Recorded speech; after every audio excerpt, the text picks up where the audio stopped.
फैफिननाय जाबाय आंनि इउटिउब चेनेलाव नोंथांमोनजों दान्दिसे रंजानो एबा सावरायनो। दिनै आं नोंथांमोननि सेराव लाबोनो नागिरदों बर'नि मुंदांखा फावखुंगुर तरेन बर'। बिथाङा बर' साहित्य सभानि सेक्रेटारिबो जाखांबाय, नै दा बर' साहित्य सभानि आफादगिरिबो। नाथाय बेजों लोगोसे बिथाङा सासे जोबोद मोजां एक्टर, लिरगिरि, नायजाब लिरगिरि आरो बायदिसिना खन्थाइ मेथाइ बिथाङा लिरो, बैसागु मेथाइबो बानायो। मेरला जोंनो बिब्दिनो सुजु हरबाय। बिथांनि बैसागु मेथाइखौ आङो रोजाबबायबो अडिअ'आव, गोबां रायजोआनो मोनथिगौ। नै आगै गयसिरि माइनाव होननाय मेथाइआ बिथाङा लिरनायमोन, सायाराम गाजोला बिथाङा लिरनाय। जायखिजाया आं बिथांजों टेलिफनिक रायज्लायगोन, बे रायज्लायनायखौ नोंथांमोना खोनागोन आरो बिथाङा जोंनि बर' हारिमुआव बेसेबां गोहोम खोख्लैदों बेखौबो बे रायज्लायनायनि गेजेरजोंनो नोंथांमोना मोनथिगोन। थ' बिदिब्ला आङो तरेन आदाखौ फन खालामनि। बे समावनो तरेन आदानि जाथि बंस' सेंग्रा सिख्ला सोरबाफोर दासिमबो आंनि इउटिउब चेनेलखौ साबस्क्राइब खालामाखैबा थाबैनो साबस्क्राइब खालामदो आरो लोगोसे गावनि लोगोफोरनोबो शेयार खालामनानै होदो दै रायजोफोर। बिदिब्ला नोंथांमोना दान्दिसेनोथ' आं तरेन दाजों रायज्लायनो सुबिदा लानि।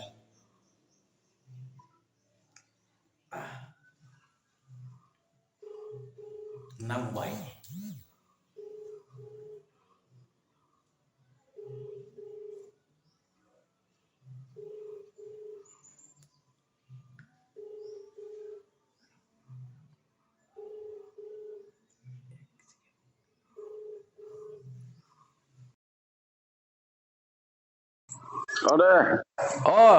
आदा आंनि इउटिउब चेनेलनिफ्राय नोंथांनिसिम खुलुमनाय बावहरनाय जाबाय। साइलेन्ट थाखि दे माने खुलुमबाय, साबायखर थाबाय आरो नोंथांनि इउटिउब चेनेला जाहाथे इयुनाव दावगालांनो हायो आरो जाहाथे समाजनि आरो माने बे हारिमु बिथिङाव जाहाथे मोजाङै दावगालांनो हायो, बेखौनो आंनिफ्राय आं आरो बर' थुनलाइ आफादनि आफादगिरि हिसाबै गाहाम हामलायथि जासिबाय। आरो नोंथाङा जाहाथे सिगां लांनो हाबावो, जाहाथे महरगिरि हिसाबै नोंथाङा जाहाथे मुंदांखा जानो हायो, बेखिनिखौनो आङो आसा फारिबाय। जाबाय सार। आङो दा नोंथांजों आदाजों माने एक्टर हिसाबैसो सावरायगोन दान्दिसे सम। आङो साहित्य सभानि प्रेसिडेन्ट हिसाबै सावरायला, एक्टर हिसाबै। आच्छा आदा, नोङो गिबियाव एक्टिंआव डाइरेक्ट फैग्रोनाय ना बले मोसानानै फैग्रोनाय ना मेथाइ सुजुनानै फैग्रोनाय जोंनि बर' हारिमुनि फोथाराव? आङो सिगाङाव आङो कलेज समाव आङो थुनफावथाय मोनसेयाव आं एक्ट खालामदोंमोन। बेवहाय आङो स्टेज ड्रामायाव खालामदोंमोन क'क्राझार कलेजाव। आरो बे ड्रामाया जाहैबाय मनरन्जन लाहारिनि हिन्जाव नायनो थांनायाव। बे ड्रामायाव आङो प्रथम माने आङो एसे फिसा रलमोन आरोखि, बाव एक्टिं खालामदोंमोन आं। बेनि उनावहाय आङो गुवाहाटि बुहुम फरायसालियाव फरायफैबाय। 1976 मायथाइनिफ्राय 1978 मायथाइसिम आङो गुवाहाटियाव बुहुम फरायसालियाव फरायनाय समाव आङो अल इन्डिया रेडिअ'आव केजुवेल एनाउन्सार हिसाबै बेवहाय एसे फिसा साख्रि मावनो, केजुवेल मावनो थाखाय आङो माने सुबिदा मोनदोंमोन। बे समावनो आङो ड्रामानि प्रति एबा थुनफावथिनानि सायाव आं बिराद मोनसे आहा माने मोजोमनाय फैयो आरोखि। मोजोमनाय फैनानै आङो केजुवेल हिसाबै आङो सम बै घनकान्त बसुमतारियानो जा बा टिकेन नार्जारियानो जा बा जिखुनु ड्रामायाव आङो फिसा फिसा माने रल लानो मोनोमोन आरो। माने थाफायोमोन आरो आङो। थाफानानै धरिलक एसेल' फाव दङ, बेवहाय आं बाहागो लानो चान्सखौ मोनदोंमोन, सुजुगखौ मोनदोंमोन। बेनिफ्रायनो आङो गिबियै आङो आसलते थुनफावथिनायावसो आगान होग्रोदों बेनि उनावसो आङो बे मेथाइ लिरनाय मानाय जेरोखोम नोंथांनि बे बैसागु माबायाव केसेटआव नोंथाङा आंनि बे लिरनायखौ मोनसे केसेट बानायदों बैसागु सायाराम गाजोला औ सायाराम गाजोला बे सायाराम गाजोलाखौ सम सम गोबां मानसिया दामो दाबो सामसिं खेलानिलाय खुसिया महर होनलायनाय बे मेथाइखौ नैया गै सामसिं खेला खुसिया महर जोबोर मोजां मोनो मानसिफ्रा बेखौ आरो बेखौ बे बबेबा थुन माने माबायाव सावथुनावबो बेखौ लादों सायाराम गाजोला होननाय वान दिस बर'आव फिनदों आङो बावहायबो लादों द्रामा बेयाव सोना होदों आरोखि मेथाइखौ सोना होदों ओमफ्राय आङो मोसानायाव आङो माने रंजानायाव आं माने बिराद माने मोजोमनाय मोनोमोन आं बर' थुनलाइ आफादाव थानाय समाव गोबां जायगायाव आङो कालसारेल माबाखौ खुब नायोमोन ना नायनायाव आं बिराद मोदोम दुंलांखाङोमोन मोदोम दुंलाबनानै आङो सम सम माने मोसानायाव आङो मुखुब थाफायोमोन आरो लोगोसे गामियाव जोङो रंजालि बैसागो फालिनायाव जों ज' मोसायोमोन ज' थाङोमोन जों न'खर न'खर बिदि थाङोमोन जों बे मोनसे बेनिफ्राय आंहा बिराद माने बे मोसानायाव मोनसे मोजां मोननाया जावरिखांदों आरो बेबायदि बेनिफ्राय लोगोसे रंजालि बैसागुल' नङा उननि बुब्लियाव आङो नोंथाङा मिथिगौ जे आङो थुनफावथिनायाव सिगां आङो एमडि प्रडाक्सन माला दैमारि प्रडाक्सन बे एमडि प्रडाक्सनाव आङो मोनब्रै फिल्माव आं एक्टिं खालामनो मोनदों मोनब्रै फिल्म बिनि उनावहाय आङो सना बियो मा सिमां बे सुभाष बसुमतारी आरो बुबुल बड'सा बिसोरनि फिल्माव मदाराम बसुमतारीया माने माबामोन डाइरेक्टर बावहाय आङो बाहागो लानो स्कपखौ मोनदों आरो बे फिल्मा गोबां सम माने बिराद गोबाव मोजां सोलिथारदोंमोन माला दैमारि होनबाथ' बे समाव बिख्यात सोलियोमोन आरो नैबे सना बियो मा सिमाङाबो सोलिदोंमोन बेनि उनाव आङो रजेन नार्जारिनाव बाहागो लानो आं खाबुखौ मोनो रजेन नार्जारिनाव बे आচ্ছা माला दैमारिनाव मा मोनब्रै फिल्ममोन आङो गोसोआव गैला खिन्थु मोनसे आङो गोसोआव दङ बेयो माबा आं एसे गोसोआव गैला र' माला दैमारिनि फिल्मा आं एसे गोसोआव गोलैहोनो हायाखै आচ্ছা रजेनदाराव थांसै होमबा रजेन नार्जारि एक मिनिट माला दैमारिनाव बबेहाय एक्टिं खालामोमोन आं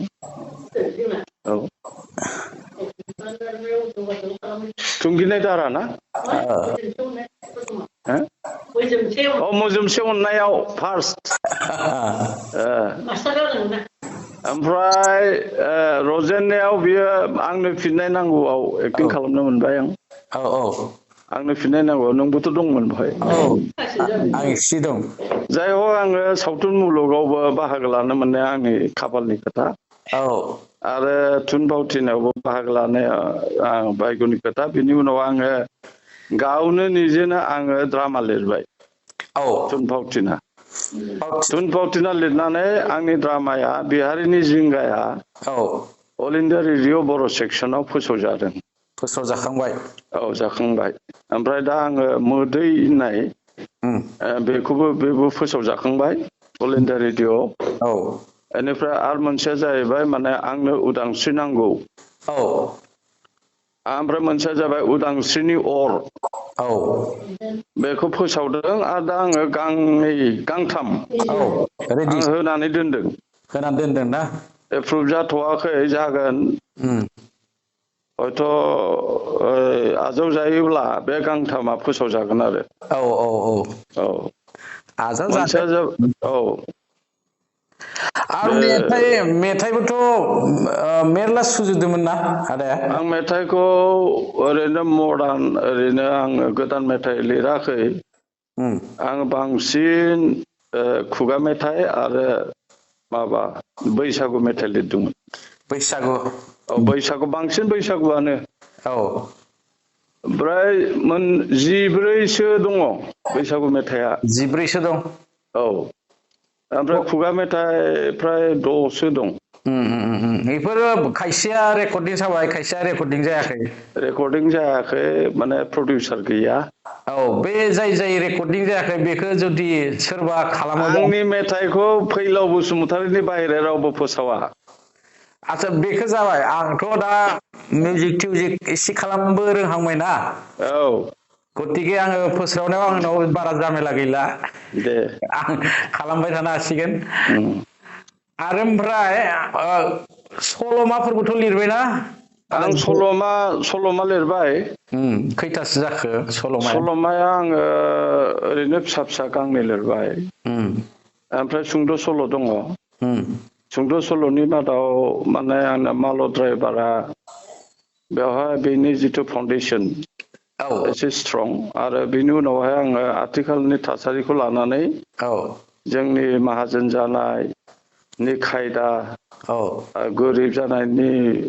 बिदि जाहोन बेफोरखौ लानानै आङो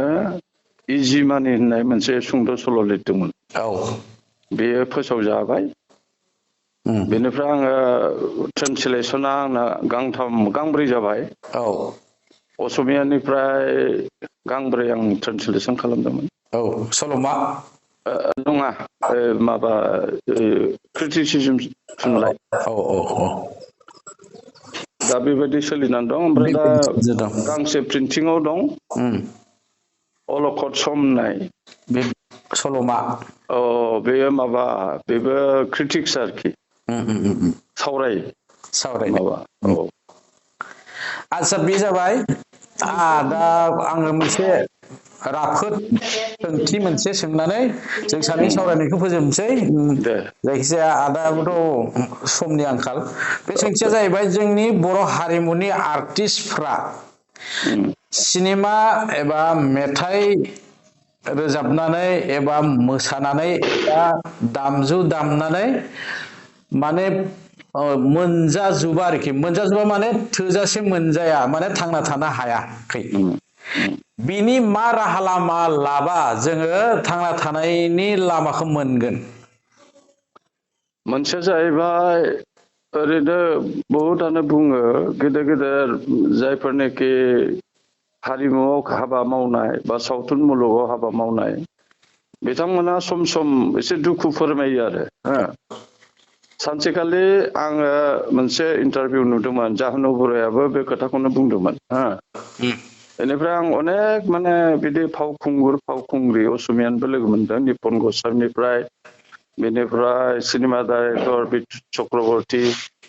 ओमफ्राय बिजु फुकनजों आङो जात्रा सिरियालाव एक्टिं खालामदोंमोन बहायबा आं अनेक रोंगौथिनिफ्राय बेनिफ्राय हमन्नय होननाय मोनसे माबा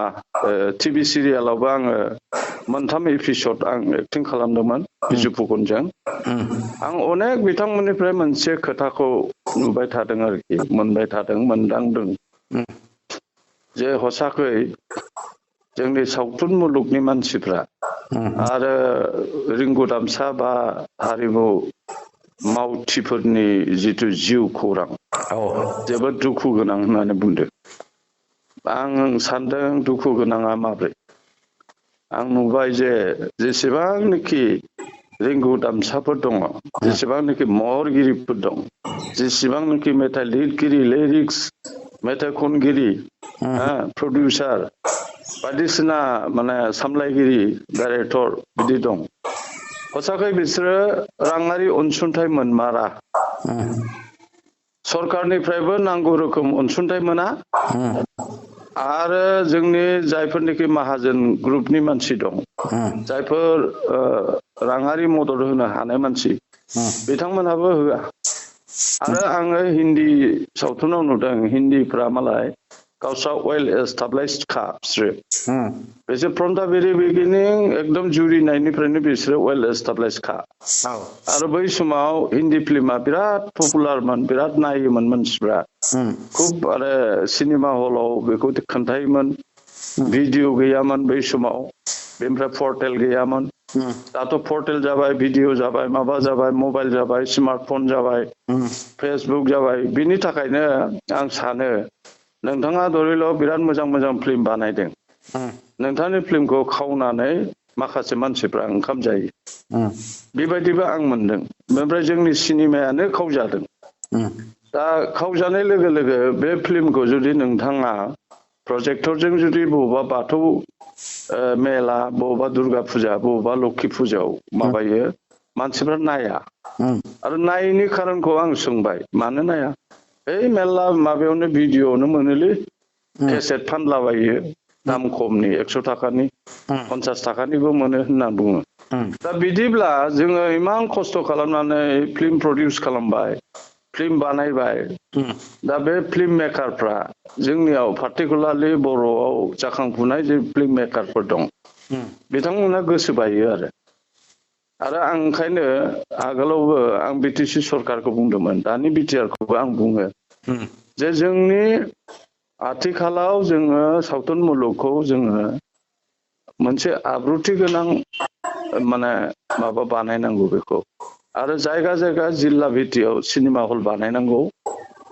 बे इम्पर्टेन्ट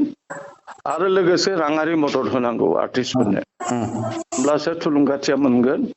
आरो लोगोसे जिथुनिखि आसाम फिल्मस फाइनान्सियेल कर्प'रेसन दङ बिथांमोनहाबो माने बैखम्य खालामालासिनो समान मेगनजों मोजां मोजां जायफोरनिखि माने बनाफाइड माने फिल्म प्रडिउसार दङ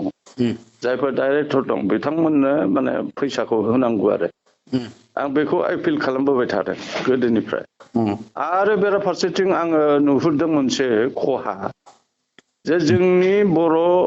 माने सिरियालानो जा बा फिल्मानो जा माने दूरदर्शनाव सरकारि दूरदर्शनाव फोसावजाया सरकारि दूरदर्शनाव फोसावजायोब्ला मिडियायाव फोसावजायोब्ला बे फिल्मा पपुलारा बारा जायो आरो लोगोसे प्रडिउसारफ्रा राङारि अनसुंथाइ मोननो हायो बे जिनिसा गैया बेनि थाखायनो दानि आथिखालाव जिथु आं नुदों लोरबां माने फिल्म प्रडिउसार बर'नि पार्टिकुलारलि लोरबां आरो असमियाफ्राबो लोरबाङानो नुदों आं खिन्थु आङो बोसोरथाम आरो 2010 2011 2012 मायथाइयाव 2010 11 12 आव आं बोसोरथाम फिल्म सेन्सर बर्डनि मेम्बार जादोंमोन स्टेट लेभेलाव अनारारि हेल' आङो बे फिल्म सेन्सर बर्डआव आंखौ लानायनि खारना ओरैमोन जिहेतु बर' रावा ओइसिडल' हाबबाय बर' रावा ओइसिडल' हाबनाय लोगो लोगो बे रावा नेसनेल लेभेलाव इन्टारनेसनेल लेभेलाव रिकगनिसनखौ मोनगोन गनायथिखौ मोनबाय बा मोनगोन दा बेबायदिनो मोजां मोजां माखासे 16 mm आनो जा 12 mm आनो जा 6 mm आनो जा बेबायदि फिल्म प्रडिउस जागोन साननानै आसाम गभर्नमेन्टनि जिथुनिखि माबा दङ फिल्म सेन्सर बर्ड बिथांमोनहा बर'निफ्राय आंखौ लादोंमोन लानानै आं नुबाय आं मोनसेबो फिल्म सेन्सर खालामनो मोनासै बर' बेनिफ्राय आं रोंगौथिया मोनबाय मा इमान मासावनो 14टा 15टा माने मणिपुरि फिल्मा सेन्सर जायो डकुमेन्टारिफ्रा सेन्सर जायो आं नुबाय बा इमान फिल्म बानायो बिसोरो माब्रै बानायो बिसोरो ओमफ्राय आं सोंबाय नोंथांमोना बे फिल्मा सोलियोना जाबाय जोंनाव बिराद सोलियो जाबाय बेनिफ्राय सासे सिमलि होननाय दङमोन मेम्बार बेजों आं क्ल'सआव रायलायबाय थायोमोन What about your film बर' फिल्म मिस्टार बर' होननानै बुङो आं एसे लाजिनाय मोनोमोन आरो खोनाबाय लास्टआव आङो मोनसेल' बर' फिल्म नोंथांनो आङो खोन्थानांगोन बेखौ बे जाहैबाय माने दावहुदुनि मेथाइ बेखौ मन्जु बराया बानायदोंमोन आं बेखौल' बर' फिल्म सेन्सर खालामनो मोनदों बोसोरथामाव खिन्थु असमिया बेंगलियाबो खम असमिया आरो मणिपुरि हाइएस्ट आङो माबा खालामनो मोनदों सेन्सर ओमफ्राय नेपालि मोननै मोनदों खिन्थु बर'आ गैया दा आं एपिल खालामो नोंथांमोनखौ जे जायफोर फिल्म मेकार फिल्मखौ सेन्सर खालामाब्ला बेयो नेसनेल पेर'नमायाव कमप्लिट खालामनो हाया अस्कारावबो बे थांनो मोना आरो प्रेसिडेन्ट एवार्डआवबो बे थांनो मोना आरो माखासे बहाय माबा दं इउए दं रेस्ट्रिक्सन बे रेस्ट्रिक्सन गाइडलाइनखौ फिल्म मेकारफ्रा बेखौ माने जेब्लायबो बेखौ मानिनानै सोलिनांगौ होमब्लासो बे फिल्मखौ सेन्सर खालामनो हायो जेनेबा एनिमेल इउज बेखौ खालामनो हाया डाइरेक्टलि थै गनाय बेखौ खालामनो हाया बेनिखायनो सब इनडाइरेक्टलि माबानांगौ आरो फिल्मा जेलानाखि माबा जागोन बे फिल्मनि मडालिटिखौ नायनानैसो जों सेन्सर खालामोमोन बेनिफ्राय बबेबा सिनारि जेनेबा अफसिन दङ भालगार पिक्सार दं गाज्रि पिक्सार दं बेफोरखौ नायनानै मडिफाइ खालामनो जों थिनोमोन बेखौ नोंथाङा मडिफाइ खालामना लाबो बिनि उनावसो जों सेन्सर खालामगोन दा बेबायदि जोङो नुबाय ओंखायनो आं बर' फिल्म मेकारफोरखौ बुङो जोङो मोनजाया नङा मोनजागोन फिल्म बानायनानैबो मोनजागोन रिंगु दामसा जानानैबो मोनजागोन जों खिन्थु हारिया मोनसे आब्रुथि गोनां हारि जानांगौ आरो जोङो आखल आखुफ्रा मोजां जानांगौ बेनिफ्राय गावजों गाव अनलायलायनायनि गेजेरजों आरो बे हारिमुवा जाहाथे मुलुग दरबाराव थांनो हायो बे हारिमुनि गेजेरजों माने मुलुग दरबाराव जोङो जाहाथे बर' जाथिखौ बर' हारिखौ सिनायथि होनो हायो बे लाइनाव खामानि मावब्लासो जोङो ओंखाम मोनजागोन हारिमुनि गेजेरजों आं बेखौ सानो आरो जोङो डिभ'सन जों मावथाबबाय थानांगोन नागारबा जानाय नङा जे एसे ओरैबायदि जाबाय माबा मोनबाय नोङो उसुबिदा मोनबाय गारबाय बे नङा आरो मोनसे आं लास्टआव एपिल खालामसै जेरोखोम हिन्दी फिल्माव हेमा मालिनीखौ सबाव लायो जेनेबा मोजां मोजां एक्ट्रेसफोरखौ नागारा जिनत आमानमोनखौ लायो उमुक लायो थुमुक लायो धर्मेन्द्रखौ लायो बा बिदिनो सानि देवलमोनखौ लायो खारना मा मिथिगौ एक्टर एक्ट्रेसनि फावखुंगुर फावखुंग्रिनि इमेजजों बे फिल्मा थांनानै थायो दा नों जुदि एक्टर एक्ट्रेसखौ सोलायबाय थायोबा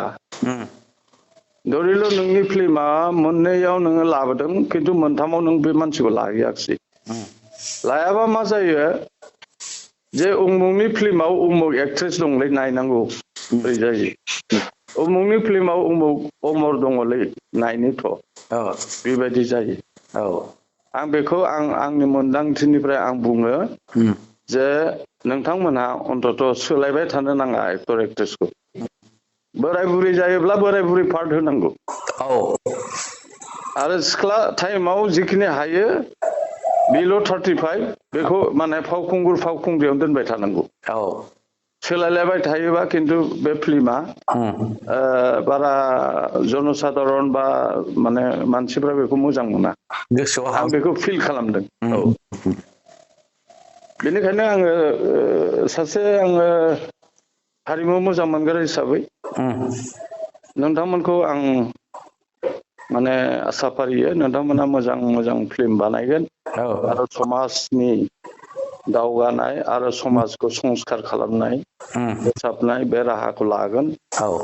आरो बे समाज संस्कार खालामनायनि राहाखौ फिल्मनि गेजेरजों लायोब्लासो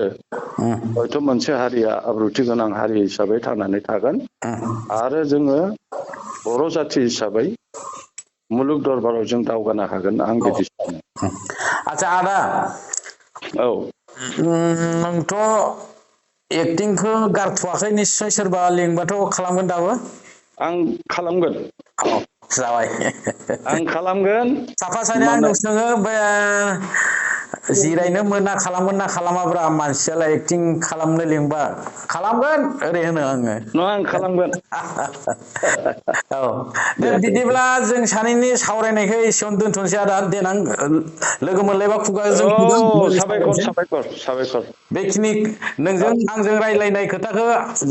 रायजोफोरा खोनासिगोन गाबोननिफ्राय दे मा कमेन्ट फैयो नेनोसै आच्छा फैलाव बे एक्सट्रा बेलेग खोथा र' बेखौ होमबा बुंथ'नाङा औ दे बिदिबा खुलुमनायखौ हरबाय खुलुमनाय थाबाय आरो आंनि गाहाम हामलायथिखौ जासिबाय दे औ दे तरेन बर' आदानि जोंनि हारिमुनि सायाव फंनैसो बिबुंथि नोंथांमोना खोनानो मोनबाय लोगोसे जोंनि दिनैनि हाबाफारिखौ एसेयावनो फोजोबनाय जाबाय जै बर' हारिनि जै बर' हारिमुनि बाय